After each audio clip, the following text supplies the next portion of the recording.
उखल बंधन लीला। उनके सौभाग्य का उदय हुआ कि इस दुख से ये डटे। देखो, सबसे बड़ा दुख है बुद्धि भ्रम। जैसे शरीर यदि ऐसा हो जाए कि हाथ ना उठे, पांव ना उठे, ठीक काम ना करे, तो जीवन में दुख है या नहीं? ऐसे ही अगर बुद्धि भी समय पर ठीक काम ना करे तो दुख है या नहीं? और समय पर सुख की स्फुरना ना हो तो दुख है। तो ये जो नशे वाली चीजें हैं, इनमें सबसे बड़ा दोष क्या है? कि सबसे बड़ा दोष ये है कि ये हमारे बुद्धि जीवन को नष्ट भ्रष्ट करती है। बुद्धि को शिथिल बनाना ये नशे का काम है, और बुद्धि को शिथिल बनाना अपने चेतनमय जीवन को ही शिथिल बनाना है। इसीलिए बड़े लोग ऐसे नशे को पसंद नहीं करते। ये नशा नहीं, निशा ही है। ये बुद्धि के लिए रात है। और नशा का अर्थ ऐसे भी है, न शम यस्या, जिससे सच्ची शांति कभी ना मिले, उसका नाम है नशा। जिससे आदमी का नाश हो जाए, उसका नाम नशा। सोता तो नहीं है, किंतु सोते हुए के समान सो जाता है, जिससे उसका नाम है नशा। तो देव ऋषि नारद पहुंचे। देखो, नारद जी ही क्यों पहुंचे? देवताओं के जो ऋषि हैं उनका नाम है देव ऋषि नारद। वो देवताओं के पुरोहित हैं। अगर यजमान के घर कोई गड़बड़ हो रही हो तो पुरोहित का कर्तव्य है कि समय पर पहुंच जाए और समझा बुझाकर ठीक करे। तो नारद जी देवताओं के ऋषि और स्वयं निग्रह अनुग्रह समर्थ भगवान, तो भगवान के अवतार हैं, भगवत रूप हैं। और जब जाकर नारद जी ने देखा कि ये दोनों तो नशे में उन्मत्त हैं, अब नारद जी को देखकर जो देवियां थी वस्त्रहीन थी, सो नारद जी कहीं शाप ना दे दें, इस डर से झटपट उन्होंने अपने कपड़े पहन लिए। लेकिन वो मतवाले थे। उन्होंने कहा, ये बाबा जी हमारा क्या बिगाड़ दिया? अरे बाबा तो खुद ही आधे नंगे रहते हैं, वो तो खुद ही समाधि में, यानी एक तरह से नशे में ही रहते हैं, तो ये हमको क्या बोलेंगे? नारद जी ने देखा ये शराब पीकर मतवाले हो रहे हैं और श्री मद से अंधे हो रहे हैं, और हैं ये देवता पुत्र। अब इनके ऊपर दो भाव नारद जी के हृदय में आया, एक अनुग्रह और एक अर्थ। उनके मन में आया कि जैसे हम भगवान का भजन करते हैं, अगर वैसे ही ये भी भगवान का भजन करने लग जाते। अब ये है अनुग्रह की वृत्ति, और अर्थ माने भजन का जो फल है, श्री कृष्ण की प्राप्ति, पर ब्रह्म परमात्मा का साक्षात्कार, वो भी उनको मिल जाता तो कैसा होता? बोले कि अच्छा, अब इनको श्राप दें, भ्रष्ट करें, उन्हें इस ऐश्वर्य से भ्रष्ट करना। अब ये शाप है या वरदान है? नारद जी थोड़ा रुक गए। क्यों रुक गए? बोले कहीं हमको क्रोध ना आ गया हो, पहले इसको संभाल लें। कैसे संभाल लें? बोले पहले एक गाना गा लें। अगर क्रोध होगा तो संगीत नहीं चलेगा, मुंह सूख जाएगा और गले में आलाप नहीं आएगा। और अगर कहीं कोई संगीत गाने वाला हो और उसको गुस्सा दिला दिया जाए तो फिर वो गा नहीं सकता। तो नारद जी ने कहा, आओ पहले गा कर देख लें। अगर गान में, संगीत में अर्थ शुद्ध हैं, स्वर शुद्ध हैं, शब्दावली शुद्ध है, तब हम समझेंगे हाँ, हम सावधान हैं, क्रोध नहीं है। जानबूझकर उनकी भलाई के लिए ही शाप दे रहे हैं। अपने को संभाल लेना चाहिए एक बार। तो शाप देने के लिए उन्होंने संगीत प्रारंभ किया। बोले कि संगीत से शाप दिया जाता है? अरे भाई, ये महात्मा की लीला है। क्रोध आए तो संगीत, हम कई चीजें बताया करते थे क्रोध वालों को। ठंडा पानी पी लो, राम नाम करो, एक सराना लेके उसको पीटो। ये कहते हैं 1 से 10 तक या 20 तक गिनती गिनो, ऐसे भी होता है। जिन्हें बहुत क्रोध आता था तो हम बताया करते थे। हाँ, आपने बताया, कई बार बताया। तो ये तो नर नारायण के ज्ञान, उनके अनुग्रह को उनके अंदर स्थापित करना चाहते हैं। तो देव ऋषि नारद भूरी जटा और गोरा शरीर, पीला कपड़ा और हाथ में वीणा, चाहे जब जहां प्रकट हो जाए, क्योंकि ये भगवान के मनस तत्व हैं। भगवान के संकल्प का नाम ही नारद है। जिसके ऊपर कृपा करना हुआ उसके सामने प्रकट हो गए। जब उन्होंने देखा कि भक्त के तो बेटे और शंकर जी के अनुचर और अपने जजमान, तो देखो सनत कुमार आदि होते, या दत्तात्रेय होते, ऋभु होते, निदाग होते, ऋषभदेव होते, जड़ भरत होते, तो इन लोगों का ये ढंग देखकर वो कुछ बोलते नहीं, चुपचाप चले जाते। उनकी मति गति दूसरी है। और नारद जी देवता भी हैं, ऋषि भी हैं, देवताओं के ऋषि भी हैं। वो पुरोहित कक्षा में आ गए। जैसे मुसलमानों में एक मौलवी होता है, तो जो उनके मजहब की बात बताता है, नमाज पढ़वाता है, और इनके फ़कीर होते हैं वो अपनी जगह पर बैठे हुए हैं। ऐसे जैसे ईसाइयों में समझो एक पादरी होते हैं और एक उनके यहाँ सेंट होते हैं, संत।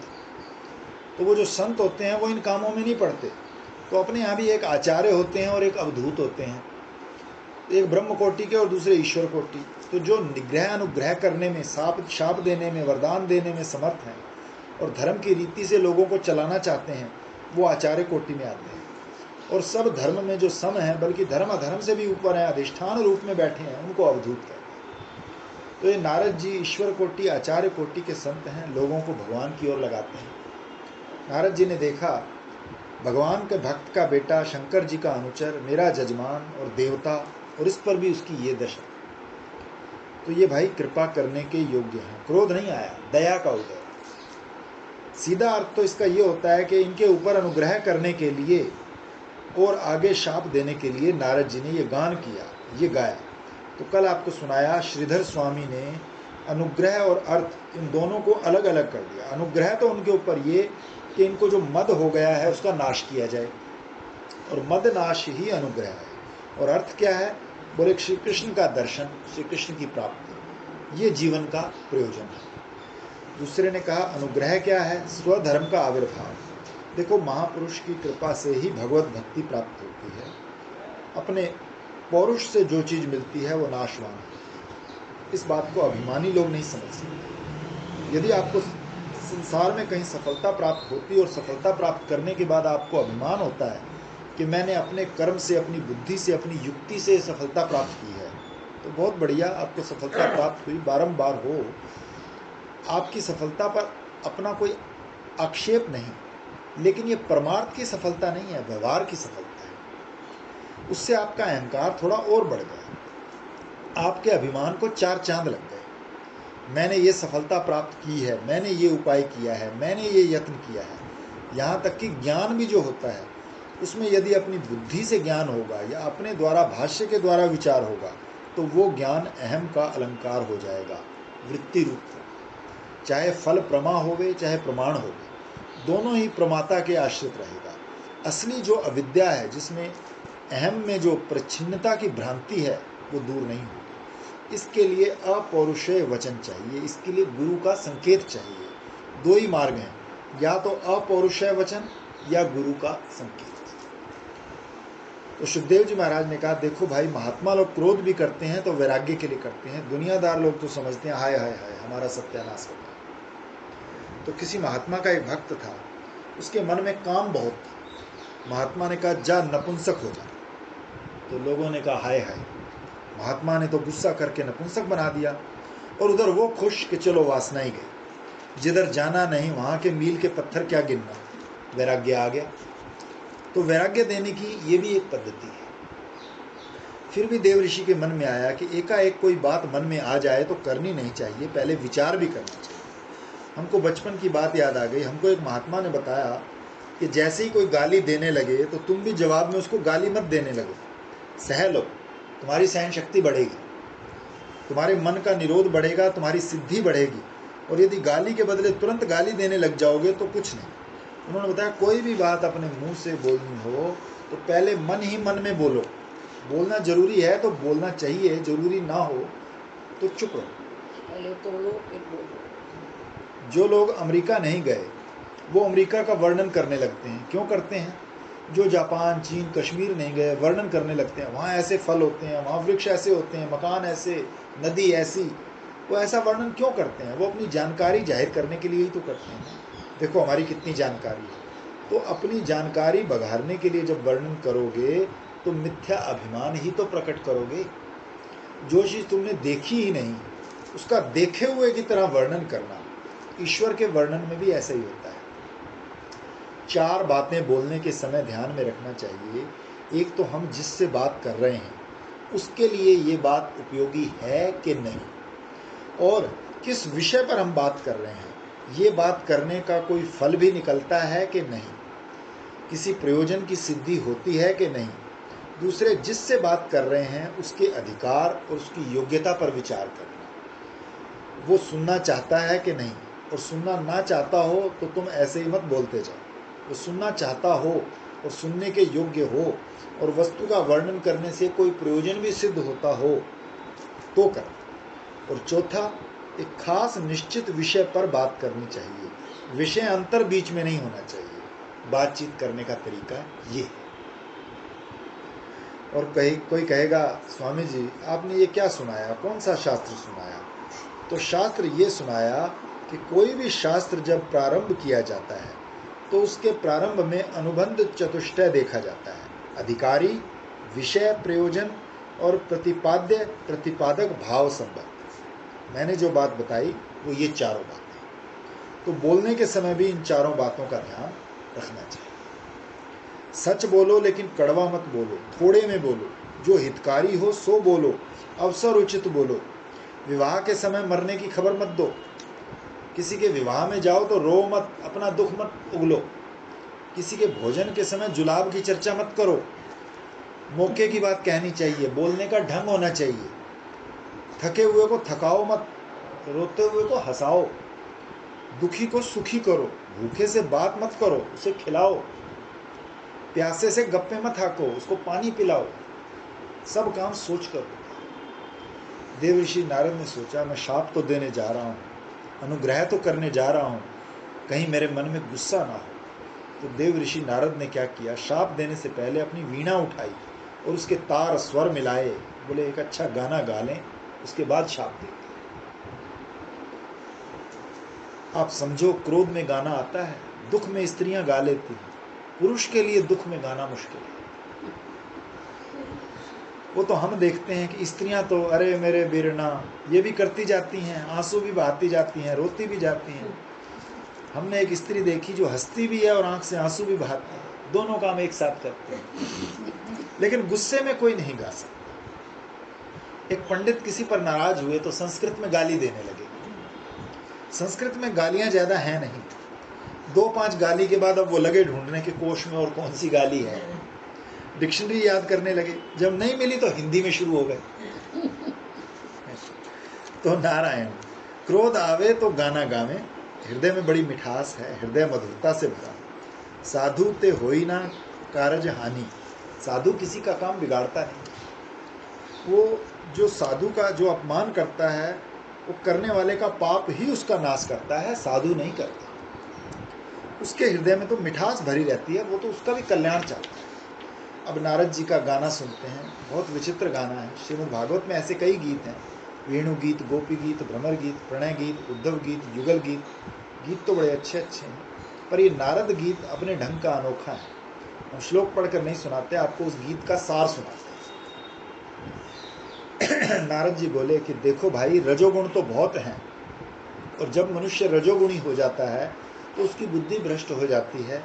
रजोगुणी होने का अर्थ यह है कि बिना नशे के भी नशा रहने लगे। बात बंबई में कहने लायक नहीं है, गांव की है। यहाँ अगर किसी को कह दें कि लाख रुपए का नशा होता है तो कहेगा कि लाख रुपए तो महाराज यहाँ गरीब के पास होता है, यहाँ तो करोड़ अरब रुपए का नशा होता है। लेकिन हमारे बचपन में हमारे गांव में कहावत सुनी थी कि जिसके पास 100 रुपया होता है तो उसको 1 बोतल शराब का नशा चढ़ा रहता है।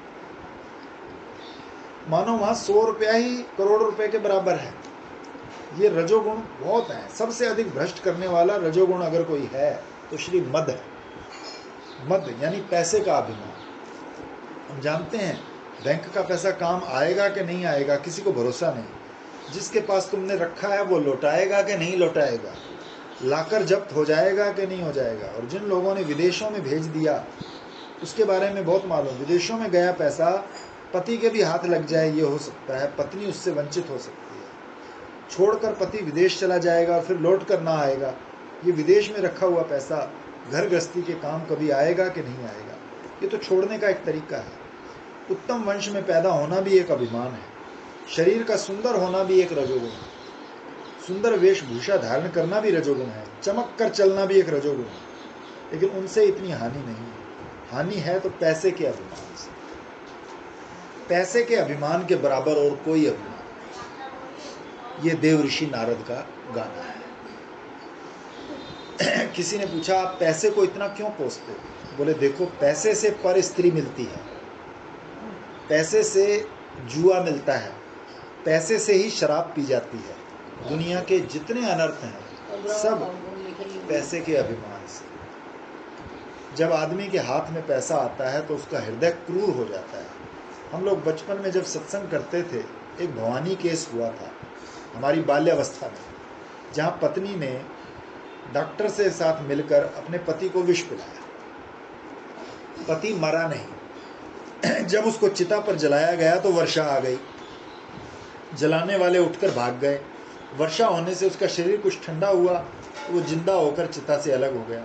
एक साधु आकर उसको ले गया। बड़ा भारी केस चला। पैसे के लिए पत्नी ने कहा ये हमारे पति ही नहीं है। बेटे ने कहा ये हमारे पिता ही नहीं है। डॉक्टर ने कहा ये हमारा मरीज ही नहीं है। भवानी सन्यासी केस उसका नाम था, उस केस का। एक राजा हमारे गुरुजी के पास आते थे। हम 12 वर्ष की उम्र से 17 वर्ष की उम्र तक काशी में रहे, तब की बात है। अभी वो राजा तो हैं पर राज्य नहीं है। तो वो जब भोजन करते थे तो पहले पीने वाले पानी की परीक्षा करवा लेते थे कि कहीं इसमें किसी ने जहर तो नहीं डाला। और जो थाली उनके भोजन के लिए आती थी वो अपने साथ बिठाकर डॉक्टर को खिलाते थे। उनके साथ 24 घंटे डॉक्टर रहता था, कहीं कोई उनको जहर ना दे दे। अरे ये कैसा पैसा। तो मनुष्य का हृदय निर्दयी हो जाता है, उसका मन इंद्रियां वश में नहीं रहती। वो गरीबों को दुख देता है। वो समझता है हमारा देह हमेशा बना रहेगा, उसके लिए बेईमानी करता है, उसके लिए झूठ बोलता है, कपट करता है। इस शरीर का अंत में क्या होना है आपको मालूम है? धरती में गाड़ोगे तो शरीर में कीड़े पड़ जाएंगे, जलाओगे तो राख हो जाएगा शरीर, चींटियां खाएंगी तो विष्ठा हो जाएगा। ये तुम्हारा सोने का शरीर। बोलो हमारे जैसा सुंदर और कौन है? बोले उस सुंदर शरीर की ये दशा है। इसीलिए तुम दूसरे को दुख पहुंचाते हो, बेईमानी करते हो, अधर्म करते हो, कपट करते हो, अपने को मानते हो मनुष्य, अपने को मानते हो देवता। अरे ये तो नरक का भाग है। ये देवऋषि नारद का गीत है। अच्छा ये तुम्हारा शरीर किसका है? जिसने अन्न खिलाकर बड़ा किया उसका है? जिसने तुम्हारे माता के पेट में तुम्हारा होम किया, जिसके वीर्य से तुम पैदा हुए उसका है? कि जिस माता के पेट में रहे उसका है? कि नाना का है? कि लाठी वाले का है? कि खरीदने वाले का है? कि कुत्ता जो जीभ लपलपा रहा है उसका है? जैसे पेड़ पर ककड़ी लगती है तो जाकर देख आते हैं अभी खाने लायक हुई कि नहीं, ऐसे ही ये कुत्ते, सियार, चील, कौवे देखते रहते हैं ये तुम्हारा चमचम चमकने वाला शरीर कब खाएंगे। इस प्रकार ये शरीर, साधारण शरीर, न जाने कहाँ से आया, कहाँ जाएगा। कोई मरता है तो कितने गीत आ जाते हैं, उनको मालूम पड़ जाता है। बोलो उसको तुम मैं मानकर गरीबों को सताते हो, जिनका तुम्हारे ऊपर वश नहीं चलता उनके साथ दुष्टता करते हो, बेईमानी करते हो। ऐसे लोगों के लिए दवा क्या है? ऐसे लोगों की दवा ये है कि ये शरीर मद से अंधे हो गए हैं तो इनकी आंखों में दरिद्रता का अंजन लगाया जाए।